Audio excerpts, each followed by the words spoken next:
Hi, I'm Will Adams, and this is Honey Brook Tools and Woodworks. This is part 3 in a series of videos that I'm doing on my Honey Brook Winding Sticks. If you haven't watched part 1 and part 2, I would encourage you to go back and do that so that you'll have some context for what I'm going to be doing today. And that is cutting in the tapers for these winding sticks, smoothing all the surfaces, planing chamfers into the ends, and cutting the arises or rounding, softening the arises on the long edges, and then they'll be ready for shellac. So let's dive into it. Okay, so I've cut the tapers into both of these winding sticks, and before I started filming, I planed the back of this one, and now I'm getting started on this one. And as I look at this, I notice that there's some really kind of squirrely grain right up here. I mean, it's all figured, it's all got some curl, but there's something here that it just looks like the grain is going in a lot of different directions. So I'm going to use my low angle block plane to just kind of check this out.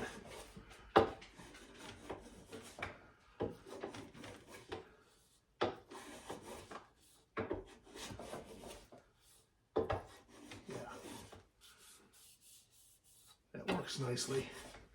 All right, and then we'll switch back to this plane.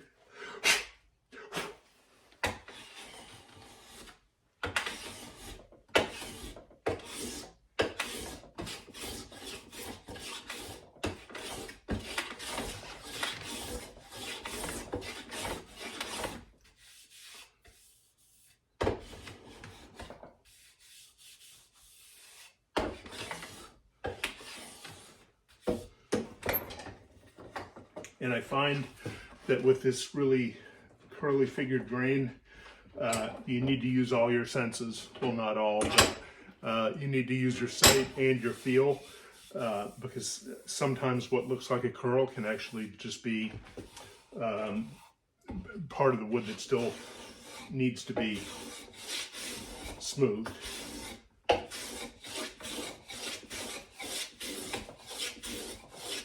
And if you've missed any spots, the shellac will tell you very quickly. They become readily apparent. But it's not a big deal. You just go back and touch it up and go about your business.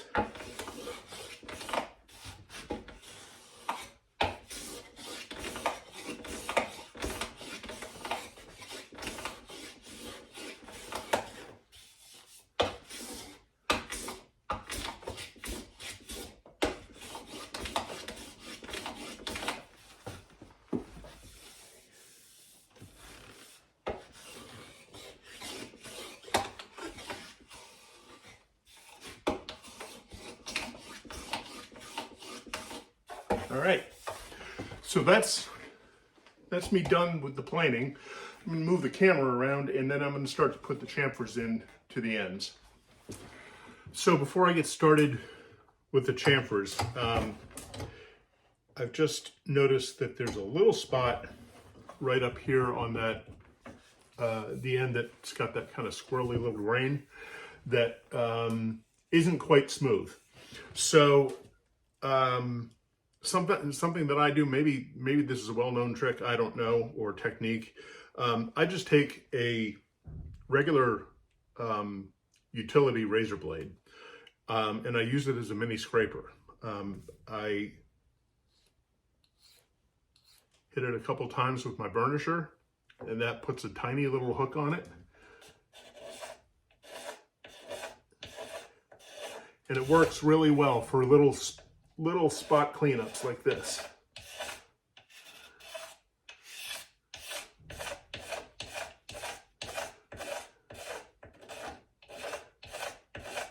There's no reason to use this instead of a card scraper. It's just I have this handy and it works.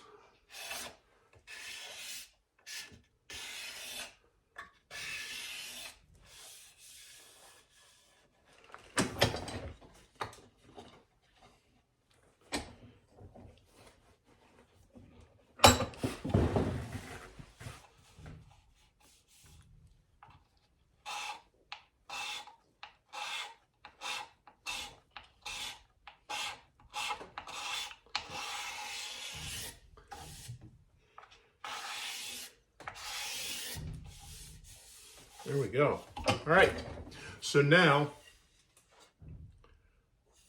we're ready to go ahead with the chamfers. So I just put these back to back and put them right here into the vise. And I think I'm actually going to adjust the camera one more time so that I can bring you closer in to see what's happening here. I'll be right back. Okay, so I have learned over time there's a good order in which to put these chamfers in. I start with the stick that's got the long inlay, and I start with the inlay facing towards me. And the reason that I do that is with it facing towards me, I can plane that way, and I don't risk chipping out this inlay. Ask me how I've learned that. So we'll just go into the vise, and I use a bunch of different planes depending on what my mood is. Today I've got my low angle block plane just because it's handy and I like it. And I just do this by eye. There's no need to do any layout. I have found that the more you use your eye, the better your eye gets. And it would be pretty tedious to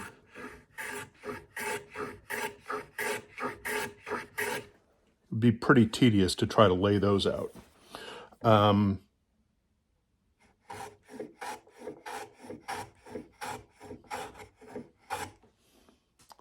So the chamfers serve a couple of purposes. One, aesthetics. I think it just provides a nice clean line on the end of these. And practically, it helps to lessen the possibility that these ends are going to get chipped.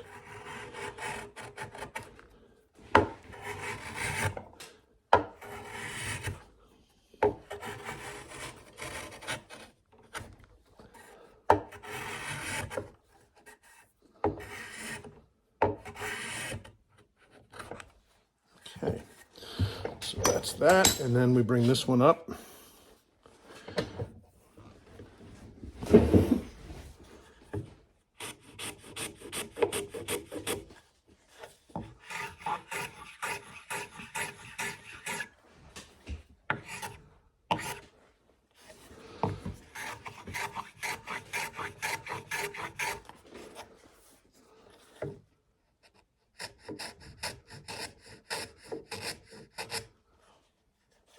And I'm right-handed, but again, like your eye, if you use both your hands, I'm not proficient with my left hand, but I've gotten proficient using the block plane for this particular operation. It avoids having to move the piece around in the vise.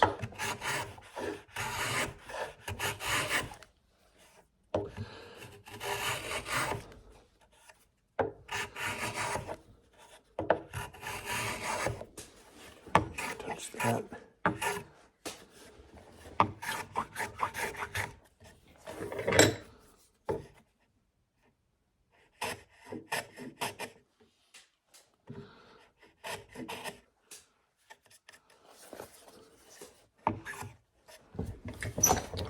Okay, so let's see. There's the chamfer. So I'll do these other two ends, and then it'll be time for me to double check all of the measurements to make sure everything is square, everything's parallel, and then we're ready to start putting on shellac. So I'm going to finish these two chamfers, and then we'll move on.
So all the chamfers are in.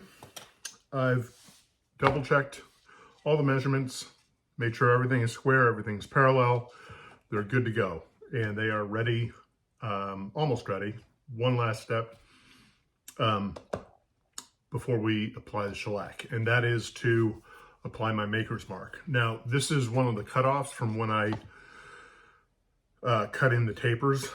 And since I've never worked with this particular wood before, I'm not sure how it's going to respond to the maker's mark. So I don't know how hard I need to hit it. So I'd rather mess it up on a piece of scrap than on the actual winding sticks. So see what this is like. Oh, that was a little bit too hard. A little bit too soft.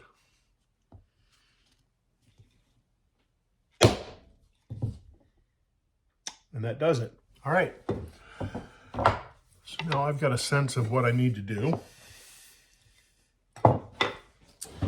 And I just do this by eye.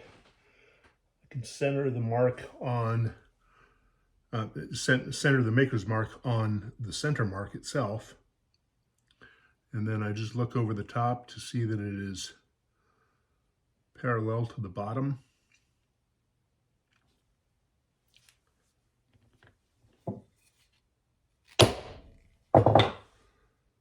There we have it. All right.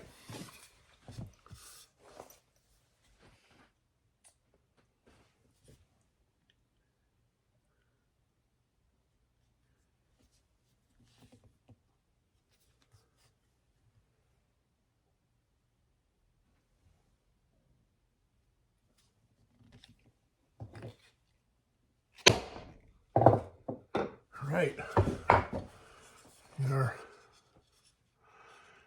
got the maker's mark. All right, so as I'm holding these, I'm realizing I didn't plane the arrises, and so that just breaks that corner.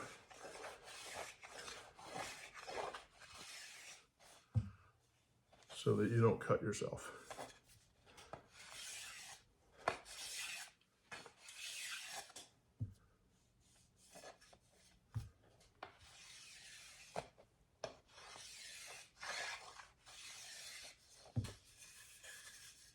Yeah, it just feels better.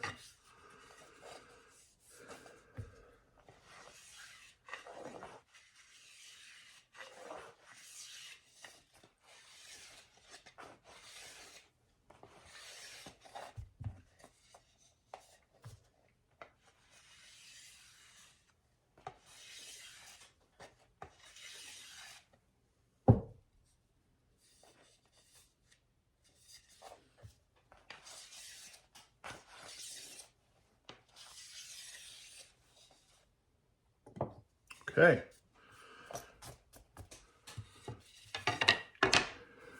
So now we're ready to start applying the shellac.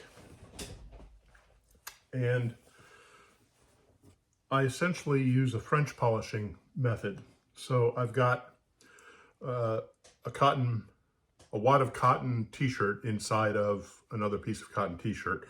The inside pad has been soaked, but not like dripping wet, with my shellac. Shellac is one of those finishes that you want to build up the layers. If you put on too much at once, you'll know it just doesn't look right. So I've got that. And if the outside starts to get a little bit too dry, I can just give it a little bit of a spritz with denatured alcohol just to liven it up a little bit. And in any case, I'll also have a little bit of mineral oil to act as a lubricant. Now, as you're doing this, as you look, you'll see a vapor trail from the alcohol.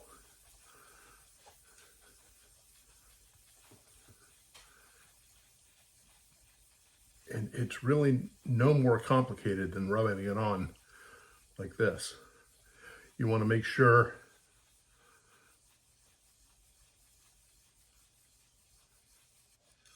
see, I started to feel that drag a little bit, so I'm going to put a little bit more mineral oil right on here. That just acts as a lubricant so your pad doesn't drag in the finish.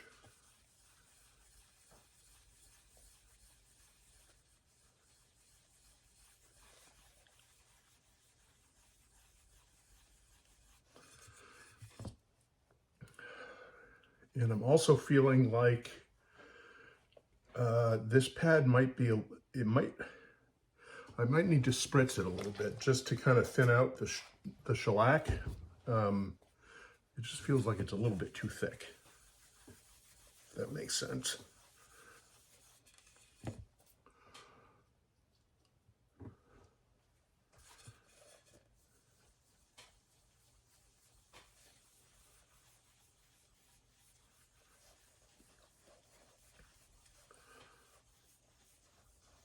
As you can see, the grain really starts to pop.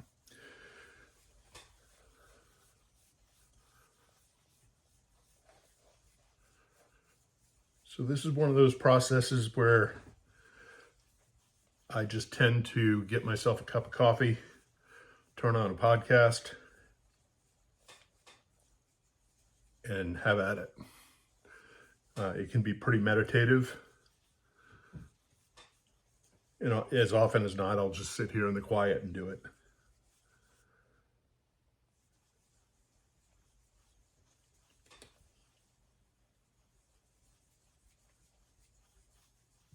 Okay, so I'm going to keep doing this, and I will come back after I've got some shellac on both of these.